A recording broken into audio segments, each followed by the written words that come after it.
우리 하나님 말씀 같이 보겠습니다. 열왕기상 13장 11절에서 24절까지 하나님 말씀입니다. 오늘은 계속해서 연결되어지는 유다 선지자가 이제 돌아가는 길에 이 베델에 있는 선지자인데 노 선지자, 늙은 선지자예요. 그가 이 선지자를 데려다가 물도 먹이고 떡도 먹이고 그래서 결국은 하나님 말씀 어기고 그래서 죽음을 당하는 그런 내용입니다. 그래서 오늘 제목은 타락한 두 선지자, 타락한 두 선지자. 타락이라는 건 특별한 게 타락이 아니고 하나님의 말씀을 거역하는 것이 타락입니다. 그래서 같이 한 절씩 교독하겠습니다.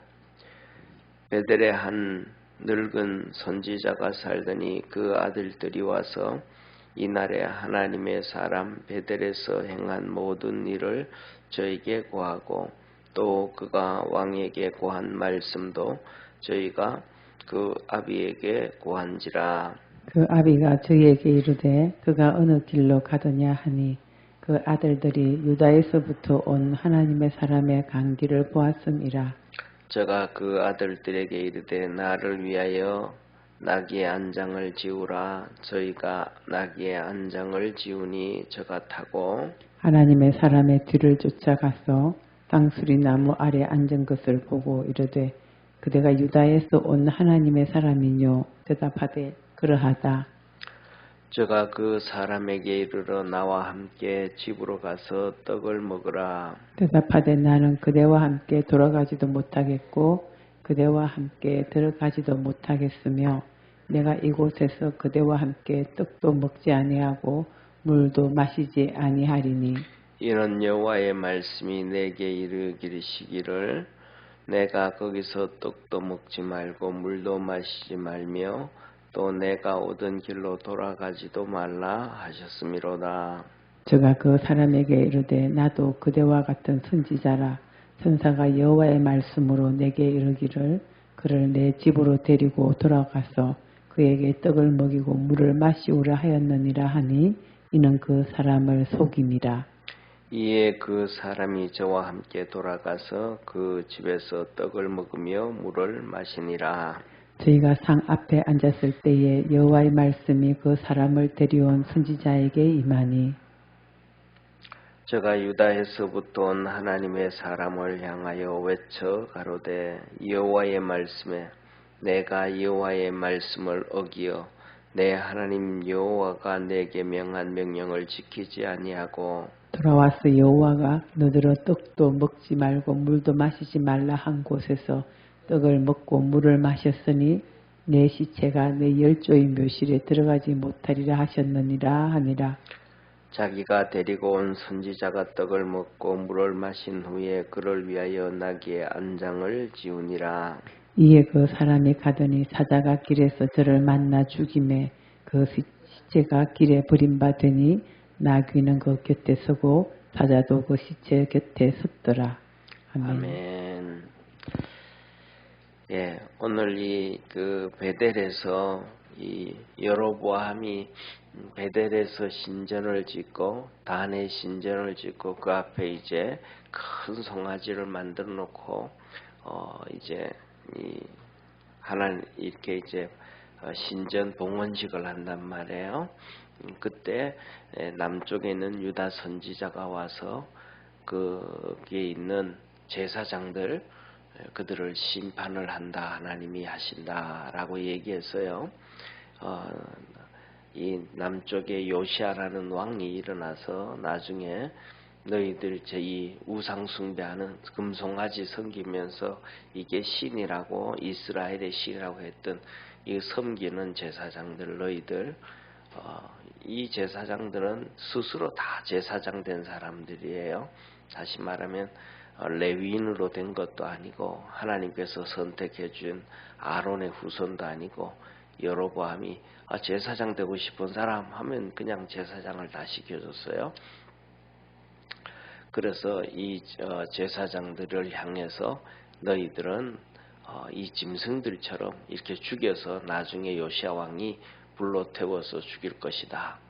그리고 시간이 지나고 나면 너 여기 있는 선지자 제사장들은 죽어서 장사되어질 텐데 죽은 다음에 그 뼈들을 다시 다 가져와서 불태워서 죽인다. 그 얘기를 하고 그 다음에 여로보암 선지자 그것이 증표로 예표로 이 단이 부러져서 재가 땅으로 떨어진다. 정말 그대로 됐단 말이에요. 그때 이 여로보암 왕이 팔을 내밀어서 단을 잡으라고 할 때 팔이 말라서 이렇게 그냥 움직이지 못하게 되어졌는데 그걸 기도해서 치료되어진 사건들, 이 모든 일들을 이제 이 아들들이 봤어요. 이제 거기에 참석을 했으니까. 그리고 참석을 하고 이 선지자들을 이 베델에 있는 이 노 선지자에게 자기 아버지한테 와서 아버지 오늘 이런 일이 있었습니다 라고 아들들이 얘기를 했습니다. 여기서 보면 우리가 가장 중요한 것 중에 하나가 뭐냐 하면 하나님 앞에 바로 서가야 된다라는 얘기예요. 제사장들도 자기가 하고 싶다고 해서 되고 뭐하고 이게 아니라 정말 하나님의 뜻을 쫓아갈 줄 아는 우리 축복의 성도가 되기를 주의 이름으로 축원합니다. 그래서 우리 맘대로 사는 것이 아니고 사람은 태어나면서부터 태어나기 전부터 맘대로 살려고 한 것이 아니고 사람은 사명 때문에 사는 거예요. 사명 때문에. 이 말은 세상 말로 하면 조금 더 하면 책임과 의무라는 것도 표함이 되겠죠. 그죠? 하나님께서 사람을 만드실 때는 모든 것 다 창조해 놓고 하나님께서 이 모든 것들을 누가 관리하게 할 거냐, 다스리게 할 거냐. 그래서 하나님이 우리가 우리의 형상을 따라 사람을 만들고 그들로 이것을 모든 것 다 다스리게 하자. 그랬단 말이에요.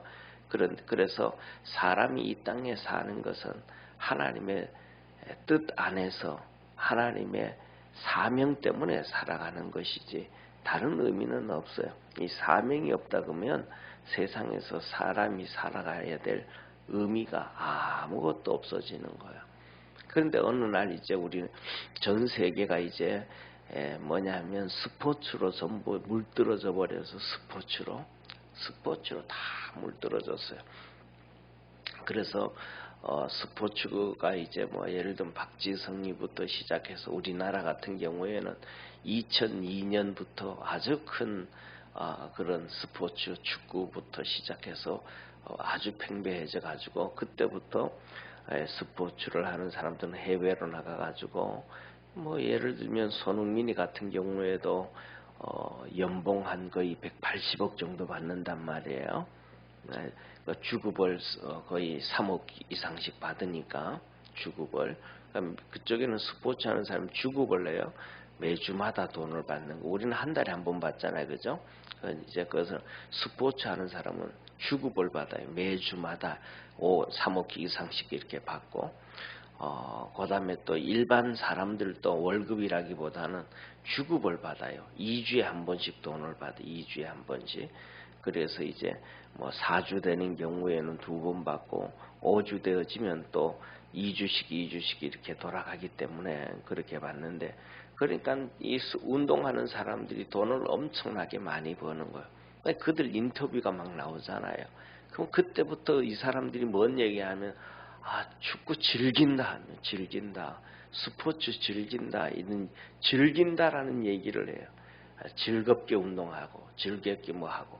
그런데 뭐냐면 그거는 그냥 제가 생각하기에는 그 어려움과 고통을 이기기 위한 하나의 표현이지 않는가 싶어요. 우리가 살아가면서 그 운동하는 사람들 보면 근육 키우기 위해서 뭐 하기 위해서 손흥민 같은 경우에도 하루에 오른발로 슈팅 연습을 1000개씩, 왼발로 1000개씩 어릴 때부터 비가 오나 눈이 오나 한 번도 쉬지 않고, 그 아버지가 애들한테 가르치는 거 보면 실수하고 나면 이 리프팅을 2시간, 3시간씩 해가지고 다리에 그냥 마비가 될 정도로 그 정도로 훈련을 시키고, 이거는 즐기는 거 이상이잖아요, 그죠? 그냥 그런데 이것이 뭐냐면 즐긴다라는 걸로 표현이 되어져 가지고 온 세상 국민들한테 다 얘기를 하니까 이 세상 사람들은 이제 젊은이들은 인생을 전부 다 목적이 이 사명이라든지 책임이라든지 의무라든지 이런 거는 다 없어지고 그냥 즐기는 타락된 문화만 가지고 살아가는 거예요. 그러다 보니까 사람들은 전부 다 뭐냐면 내가 하나님 앞에서 어떻게 살아갈까, 인생을 어떻게 살아갈까 보다가는 인생을 어떻게 즐길까로 표현되어져 버리는 이런 문제가 빠져져 버리는 시대가 되었어요. 이런 것들을 보면서 시대가 점점 타락되어져 가는 시대로 살아가는구나 라는 것을 보고 깨어 있을 수 있는 우리 축복의 선거가 되기를 바랍니다. 그래서 이 늙은 노 선지자가 이제 자녀들 보고 나귀 안장을 지어라 해서 나귀를 타고 가다니 상수리 나무 밑에서 이 유다 선지자를 만났어요. 이 유다 선지자를 만나서 하는 얘기가 우리 집에 가서 떡도 먹고 물도 마시자 그랬더니 이 유다 선지자가 안 된다. 하나님 이거 못 먹게 했다. 그랬더니 이 노 선지자가 거짓말을 하는 거예요. 여기서부터 타락인 거예요. 이 타락이라는 것은 우리가 사람들은 얘기하잖아요. 사람들은 타락하면 뭐 성적으로 타락하고 사람을 죽이고 뭐하고 이런 것만 막 타락이라 그러는 거예요. 그런데 실질적으로 뭐냐면 타락은 하나님의 말씀을 어기는 것이 다 타락인 거예요. 아담과 하와가 우리는 타락했다 그러잖아요. 그죠? 거기서도 여기서 뭐예요? 먹는 건 나오는데 거기서도 선악과 나오는 거예요. 하나님이 먹지 말라 그랬다. 근데 그걸 먹은 것이 타락이에요. 뭐 나쁜 짓 하고 큰 죄 짓고 이게 타락이 아니고 하나님 말씀을 어기면 다 타락인 거예요. 우리가 신앙생활하면서 사람들이 보기에는 그 사람은 죄도 안 짓고 곁길도 안 가고 다 그렇다고. 그런데 하나님이 우리에게 하신 말씀을 내가 무시해버리면 그 타락인 거예요. 타락.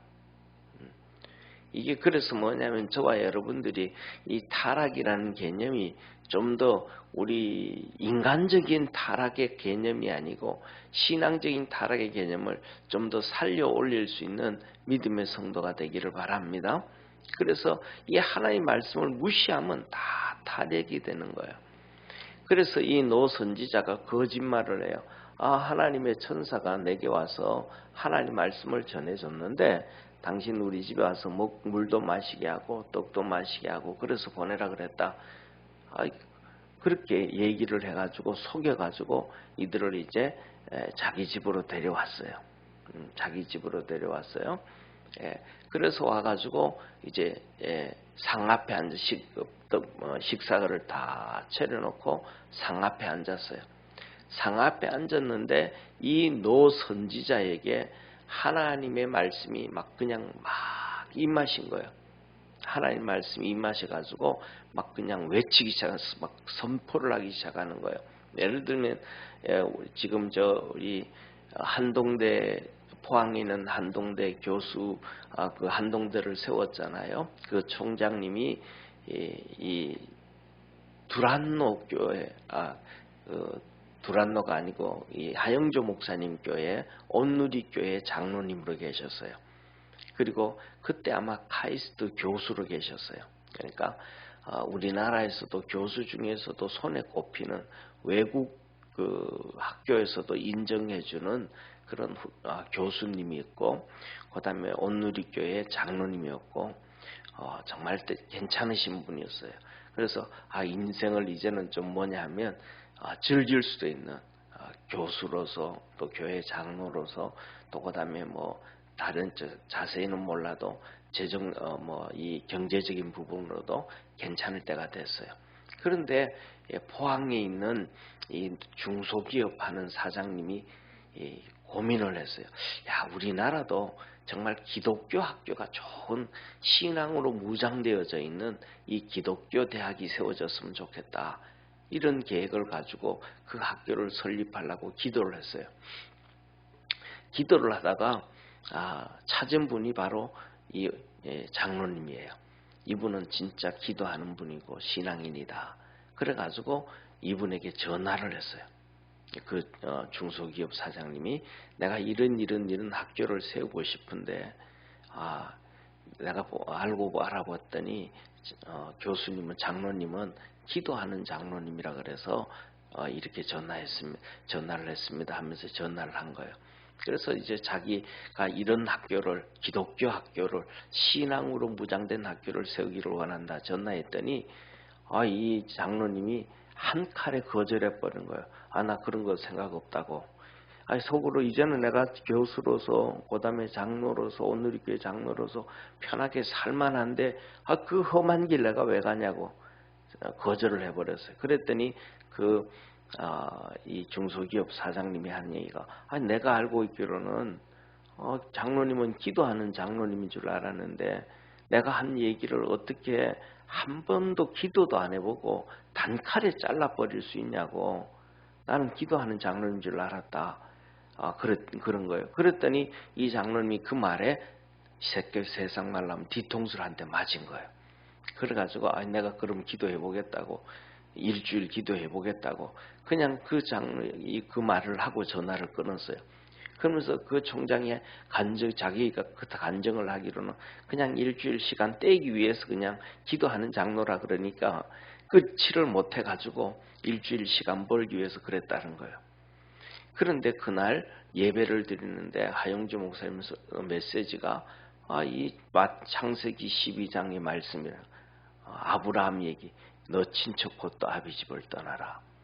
그 설교 말씀을 들을 때에 그 포항에 오서 온 전하하신 분 그 얘기 그 학교에 대한 그런 것들이 막 글로 가라는 하나님의 성령의 음성이 자기 심장을 막 두들기더라는 거예요. 그런데 이분이 장로님 그거 다 무시해버렸대요. 나는 안 간다고. 그거 아니라고. 왜 내가 이 편한 삶을 놔두고 왜 그 힘든 길을 가야 되겠냐고. 다 무시를 해버렸다는 거예요. 예. 그리고 난 다음에 화요일 날 이제 장로님들하고 기도하는 부부들이 다 있는데 이제 기도회를 한 거예요. 기도를 했는데 그 중에 기도하던 한 분이 일어나가지고 기도하는데 막 그냥 이 총장을 막 책망하는 거예요. 하나님이 너에게 주일날도 그렇고 가라 그랬는데 네가 왜 무시하고 막 그 얘기를 아무도 모르는데 누가고 내 이런 전화 받았다 이런 고민이 이런 얘기 아무도 안 했는데 아내한테도 얘기 안 했는데 그분이 일어나가지고 그걸 막 책망을 한 거예요. 그래서 이게 진짜 하나님의 뜻이구나 해서 울며 겨자 먹기라는 얘기가 있듯이 그 일을 가가지고 정말 고난의 길을 가서 지금은 세워진 것이 한동대학교란 말이에요. 네. 이렇듯이 뭐냐면 이 하나님의 말씀을 듣고 그 힘든 길을 걸어가는데 그 길을 걸어가는데 그 사명을 위해서 살아갔단 말이에요. 그런데 이 선지자는 이 하나님의 말씀이 그렇게 이 선지자에게도 임한 거예요. 식사를 차려놓고 밥을 먹으려고 하는데 하나님의 말씀이 이 노 선지자에게 임해가지고 소리를 지르는 거예요. 앞에 있는 이 유다 선지자를 향해서 너 하나님께서 너에게 말씀하시기를 떡도 먹지 말고 물도 마시지 말고 왔던 길로도 가지 말고 다른 길로 가라 그랬는데 왜 말 안 듣냐고. 네가 이 말을 하나님의 말씀을 어겼으므로 말미암아 너 시체가 너 열조의 묘실에 들어가지 못하리라. 다시 말하면 너 집에 돌아가서 못 죽는다. 집에 가서 죽으면 열조의 묘실에 장사되지만 그 객사를 하게 되어지면 그건 안 된단 말이에요. 그러니까 너 시체가 못하리라. 그렇게 얘기를 한 거예요. 그러면 보세요. 여기서 이 정도가 되어지면 두 선지자, 늙은 선지자, 베델의 노 선지자와 유다 선지자가 하나님 앞에 무릎을 꿇어야 되잖아요. 노 선지자는 자기가 거짓말을 해서 한 선지자를 끌고 와가지고 지금 지옥불에 집어넣고 있는 거잖아요. 죽음에 갖다 놓고 있는 거잖아요. 거짓말까지 해가지고 그냥 하나님 그래서 그러냐고 그러면 내 나귀 타고 빨리 씹으러 가라고 나귀를 주면 될 텐데 거짓말까지 해가지고 자기 집에 데려다 놓고 식탁을 차려놨을 때에 하나님께서 말씀을 하시면 우리 회기 내가 아까 얘기했던 천사를 통해서 우리 집에 와서 밥 먹자 식사하자 했던 말이 거짓말입니다 하고 같이 하나님 앞에 회개하고 무릎을 꿇어야 되잖아요. 그리고 그 다음에는 이 유다 선지자는 이 말씀을 듣는 순간 하나님 앞에 무릎 꿇고 하나님 내가 잘못했습니다. 근데 이 선지자가 자기도 선지자라 그러고 천사가 와서 말해줬다 그래서 내가 분별을 잘못해가지고 여기까지 왔습니다. 하나님 잘못했습니다. 하고 무릎을 꿇어야 되잖아요. 이 두 선지자가 그 하나님의 말씀을 들었던 유다 선지자 또 하나님의 이 말씀이 그에게 강하게 역사해가지고 그 말씀을 막 외쳤단 말이에요. 오늘요. 소리 지르면서 책망을 했단 말이에요. 너 왜 이러지 됐냐 말이지. 너 그래서 죽어서 시체가 이 열조의 모실에 못 들어가서 너 집에 가지도 못하고 죽는다 하고 그 책망을 했단 말이에요. 노선지자가 성령에 의해서. 그러면 둘 다 무릎을 꿇어야 되는데 아무도 안 꿇어요. 그리고는 그 자리에서 여전히 대연스럽게 아무 일도 없었던 것이 물도 마시고 떡도 먹고 그리고는 이 노선지자가 자기 나귀에다가 안장을 던지고 타고 가라 그러니까 그 나귀 타고 덜렁덜렁 유다 선지자가 가는 거예요. 이렇게 가다가 사자를 만나가지고 이 사자는 짐승사장이에요. 호랑이 사자 하듯이 이 사자한테 물어뜯겨 죽여요. 이 죽고 난 시체가 이 유다 선지자의 시체가 있는데 그 옆에 나귀와 사자가 그 시체를 지키고 있는 거예요. 예. 지금 오늘 본문은 여기까지예요. 그런데 이 사건을 길 가던 베델의 사람이 그거 광경을 목격해요.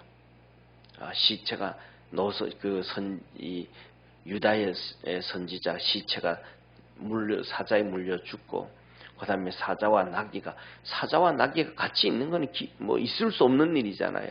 사자가 옆에 있으면 나귀는 도망을 가지 그냥 옆에 안 있잖아요. 그런데 같이 그 시체를 지키고 있는 거예요.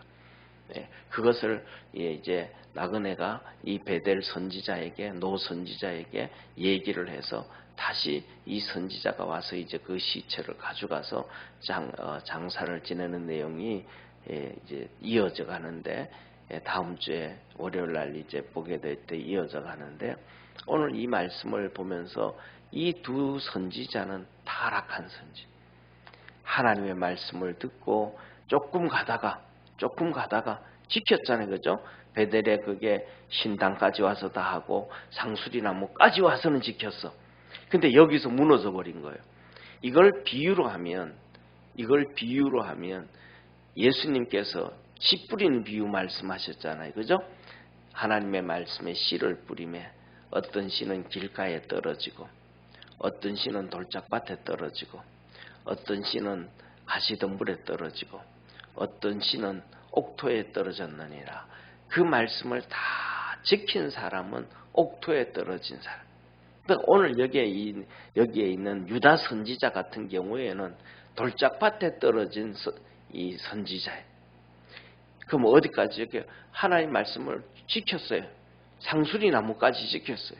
마지막 어디까지 지켜야 되는데 집에 돌아가는 시간까지 물도 안 마시고 떡도 안 마시고 왔던 길도 아니고 다른 길로 가는 말씀을 지켜야 되는데 중간에서 못 지킨 거예요. 중간에서 못 지켜버린 거예요. 그러니까 이 선지자는 돌짝밭에 떨어진 씨와 같은 거예요. 우리도 한번 돌이켜 봐야 돼요. 하나님 말씀을 우리가 듣고 난 다음에 좀 지키다가 힘들어서 포기해버린가? 힘들어서 포기하지 않는가? 이건 뭐냐면 힘들어서 포기하는 사람들 많아요.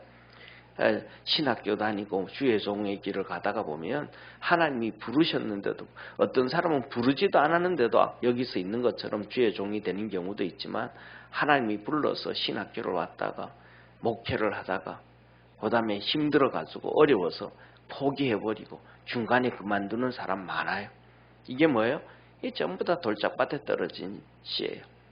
그 다음에 여기 베델에 있는 선지자는 이 사람은 가시덤불에 떨어져 있는 선지자예요. 가시덤불에.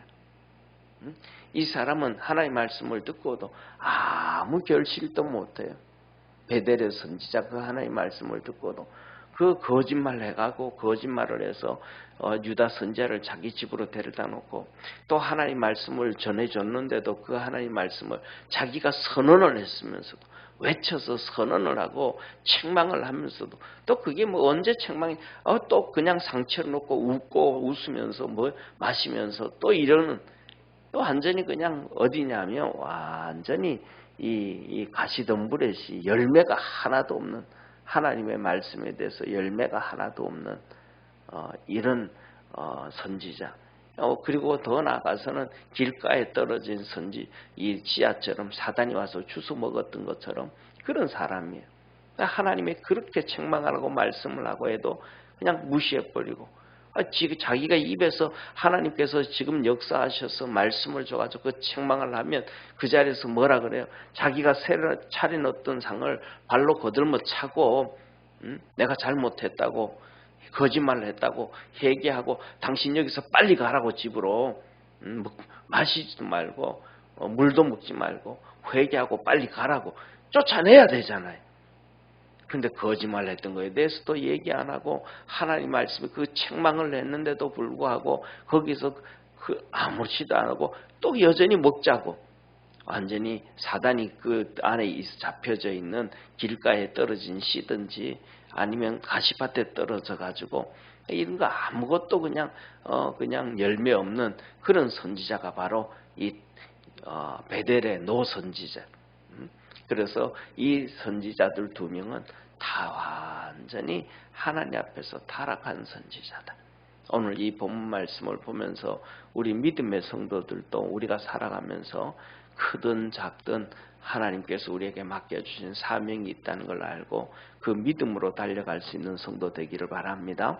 그 다음에 두 번째로는 하나님 말씀을 주면 힘들고 어려워도 그걸 지켜야 돼요. 잘못 지켰을 때는 회개해야 되고 누구처럼? 다윗처럼 회개해야 되고 다시 일어나야 되고 그 말씀을 지켜갈 줄 아는 그러한 우리 축복의 성도가 되어지기를 주의 이름으로 축원합니다. 기도하겠습니다. 전능하신 하나님 아버지, 유다의 선지자와 베델의 노 선지자는 정말로 타락을 해버렸습니다. 하나님이 아무리 말씀을 하셔도 듣지를 아니합니다. 책망을 해도 듣지를 안 하고 거짓말을 하고 속이면서도 당당하듯이 그렇게 어쩌면 이렇게 선지자라고 하면서 뻔뻔한지를 모르겠습니다. 우리 믿음의 모든 성도들 오늘 이 말씀을 생각하면서 하나님 앞에 믿음으로 달려갈 수 있는 축복의 성도들 되게 도와주시고 또 우리가 우리를 돌이켜볼 때에 하나님께서 우리에게 하셨던 그 말씀들 중에서 얼마나 많이 무시하고 배척해버리고 외면했던 것들이 많은지 우리들 머릿속에 마음속에 다시 한번 기억나게 하시고 그래서 그것들에 대하여 회개하게 하시고 이제는 하나님 말씀 붙잡고 믿음으로 달려갈 수 있는 우리 축복의 성도들 되게 하옵소서. 날마다 구원의 역사 이루어 주시고 날마다 주께서 도와주시고 성령의 은혜를 부어주시고 말씀으로 우리를 늘 이끌어 주옵시고 채찍질하여 주옵소서. 믿음 안에서 승리하길 원합니다. 주님 축복하옵소서. 구원하신 예수님의 이름으로 기도드립니다. 아멘. 하늘에 계신 우리 아버지여, 이름이 거룩히 여김을 받으시오며 나라에 임하옵시며 뜻이 하늘에서 있는 것 같이 땅에서도 이루어지리다. 오늘날 우리에게 일용할 양식을 주옵시고 우리가 우리에게 죄진 자를 사하여 준 것 같이 우리 죄를 사하여 주옵시고 우리를 시험에 들게 하지 마옵시고 다만 악에서 구하옵소서. 대개 나라와 권세와 영광이 아버지께 영원히 있사옵나이다. 아멘.